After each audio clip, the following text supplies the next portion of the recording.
Electric Vehicles and Renewable Energy Jobs News. Subscribe to Electric Vehicle News Bite-Size Podcast for free. Despite a sharp increase in employment in the electric vehicles and renewable industries, most jobs in the fossil fuel industry continued to be lost over the past year, according to a Department of Energy report on Monday. The 2022 U.S. Energy and Employment Report, USER, released on Monday, is produced annually using public labor statistics and analyzes nearly every established energy sector, from energy efficiency and power generation to automobiles, fuel production and transmission, distribution and storage. This year's report examines the performance of the country's energy workers in 2021 and finds that most of them are not growing fast. Overall, jobs in the energy sector rose by 4%, with electric vehicles playing a major role. Employment in the electric vehicle industry surged 26%, while employment related to hybrid vehicles rose 20%. By comparison, electric vehicle jobs grew by just 8% in last year's report. Still, the energy industry has yet to fully recover from the blow it took at the worst of the COVID-19 pandemic. By the end of 2020, more than 840,000 energy-related jobs had disappeared, the report said. By the end of 2022, less than half of all jobs, about 300,000, will reappear. In many areas of the fossil fuel industry, the workforce has become leaner. By 2021, jobs in coal and petroleum fuels, which include mining, manufacturing, but not power generation, fell by nearly 12% and more than 6%, respectively, resulting in about 46,000 job losses. Only natural gas rebounded, with employment up 1.6%. The decline in coal and oil jobs last year is a continuation of 2020. Coal and oil lost 15,000 jobs in 2020, while oil lost 120,318, according to the U.S. Department of Energy. Before last year's rebound, natural gas lost nearly 66,000 jobs in 2020. In an interview with the media on Monday, Energy Secretary Jennifer Granholm emphasized that more than 40% of last year's energy job growth came from net zero-aligned areas such as electric vehicles and renewable energy, energy efficiency and storage. The jobs are growing in industries we need to support a 100% clean power sector, Granholm said, noting whopping growth in electric vehicle jobs. That is a key takeaway from this report.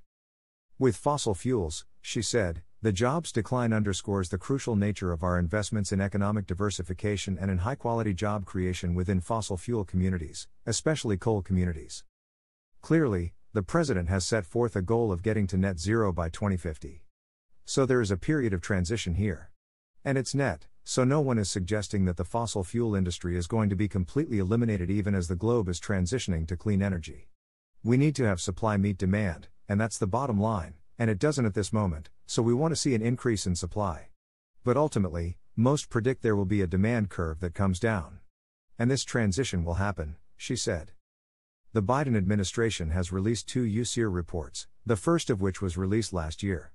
The Obama administration released a report in 2015, but the Trump administration has since halted further releases. A group led by former Energy Secretary Ernest Moniz, who served under President Barack Obama, then began work on a similar report. Under the bipartisan infrastructure law signed last year, the U.S. Department of Energy is now required to produce annual reports. Last year's report broadly assessed the impact of the pandemic on the energy sector, noting that by the end of 2020, jobs in the energy sector were down 10% from a year earlier. At the time, Granholm sought to raise expectations for clean energy growth. If the Biden administration's climate agenda were passed by Congress, it would result in unprecedented job growth in clean energy in 2022's report along with every year after that, she said then. Much of President Joe Biden's agenda, including clean energy standards for electricity, has been blocked by Republicans. Job growth in many renewables in 2021 is still well below what some experts say is needed to meet the government's goal of achieving a zero-carbon grid by 2035. Wind energy employment rose 2.9% last year, while solar grew 5.4%. Hydropower, bioenergy and geothermal energy holdings increased by 2% to 3%, and nuclear power generation jobs fell by more than 4%. An advocacy group, the American Council on Renewable Energy, ACORE, praised the renewable energy sector for installing a record amount of new capacity last year, a fact not mentioned in the DOE report. Energy growth is bringing more quality jobs to more Americans, the group said. In a statement, Gregory Whetstone, ACORE's president and CEO, said that in the face of significant COVID-19 headwinds and a largely unhelpful administration, the renewable sector demonstrated its resilience with its growth. ACOR is one of several renewable energy trade groups to disagree with the government over a Commerce Department investigation into new tariffs on solar imports from 4 Southeast Asian countries. Meanwhile, electric vehicle advocates are pleased with the report's conclusions on battery cars. Joe Britton, executive director of the Zero Emissions Transportation Association, said the massive growth in electric vehicle jobs suggests that the expanded tax incentives being discussed in Congress could drive the emergence of a larger U.S.-centric electric vehicle industry. This is just the front edge of what has potential to be a big boom, he said. USEER reports also include a new breakdown of energy worker demographics. Across the energy sector, women made up only a quarter of the energy workforce, compared with 47% of the country's entire workforce. And most industries had lower than average percentages of Black and Latino workers. There are no technologies where Black workers are represented proportionally to their overall representation in the U.S. workforce, the report said. When it comes to clean energy, this often doesn't change much. When it comes to wind and solar, for example, women make up only 30% of the workforce. Although wind and solar workers are more likely than workers in the wider economy to be unionized or represented by project work contracts, their workforces have a lower than average concentration of Black employees. One progressive group, Jobs to Move America, expressed concern over the patchy levels of diversity in clean energy industries, especially for people of color and women.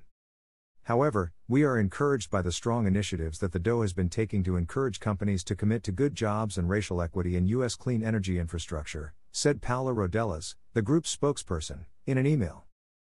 Please give Electric Vehicle News Bite-Size Podcast a 5-star review to help us grow our audience. Subscribe to the Electric Vehicle News Bite-Size Podcast for free on Apple Podcasts, Google Podcasts, Overcast, Deezer, Breaker, Castbox, Pocket Casts, Radio Public, Stitcher, Amazon Music, Audible, Gaana, Samsung Podcasts, Google News and the Electric Vehicle News Bite-Size Alexa skill. For more articles and episodes, visit Essex Ambulance Service uses first electric vehicles. Subscribe to Electric Vehicle News Bite-Size Podcast for free.